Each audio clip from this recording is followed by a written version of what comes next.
حضور نے ان کو اصل ایمان میں سے قرار دیا 3 چیزوں کو۔ حضور نے فرمایا کہ کتنا بڑا بھی کوئی گناہ کرے نا، حضور نے فرمایا بندہ ہم اس کو کافر نہیں قرار دیں گے۔ ہاں بڑا بڑا گناہ لوگ کرن، حضور نے اصل ایمان میں سے 3 چیزیں فرمائی کہ جتنا بڑا بھی کوئی گناہ گار ہو، گستاخ نہ ہوئے، مطلب تسی دوسری گستاخ دی طرف لے جاؤ۔ ہاں گستاخ کا مسئلہ اور ہے، یہ بالکل جدا گانا ہے۔ گناہ گار ہو جتنا بڑا بھی کوئی گناہ کرے، حضور نے فرمایا ہم اس کو کافر قرار نہیں دیں گے، سیاستہ کی حدیث ہے۔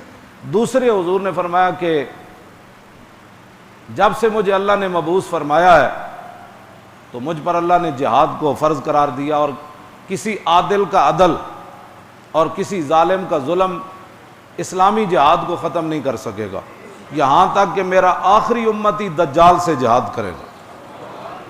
یہ حضور نے فرمایا جہاد قیامت تک جاری رہے گا۔ ہاں جی، اس لیے جہاد کو بدنام کی کوشش کی گئی، اور جب جہاد بدنام ہوا تو پھر اس برما کی چیخیں بھی کسی نے نہیں سنی، خود پاکستان کے اندر بھی تباہی مچ گئی، دہشت گرد۔ بلکہ حضور نے حجۃ الوداع کے موقع پر فرمایا اللہ، فرمایا خبردار میرے بعد لا ترجعوا بعدی ضلالا، فرمایا میرے بعد تم نے گمراہ نہیں ہونا۔ گمراہ کا حضور نے آگے خود تعریف کی، یضرب بعضکم رقاب بعض، فرمایا میرے بعد گمراہ تم نے نہیں ہونا کہ ایک مسلمان اٹھ کر دوسرے مسلمان کی گردن اتارتا پھر، حضور نے اس کو خود فرمایا۔ آج وہ حضور کا سفر حج جو ہے وہ بھی میں نے نکالا ہوا ہے کہ حضور نے وہاں کتنی بار خطاب فرمایا، اور کتنی بار حضور نے صحابہ کو فرمایا یہ سود بھی حرام ہے، خنزیر بھی حرام ہے، شراب بھی حرام ہے، یہ ساری چیزیں حضور نے اس موقع پر بالکل واضح فرما دی۔ تو مطلب کہنے کا یہ ہے کہ گناہ جتنا بڑا بھی ہو بندہ کافر نہیں ہوتا، جہاد قیامت تک ختم نہیں ہوگا۔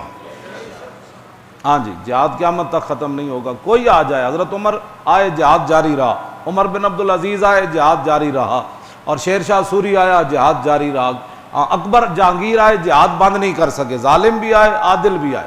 اور تیسری بات جو حضور نے فرمائی والایمان بالاقدار، کہ تقدیر کے اوپر ایمان رکھنا ہے۔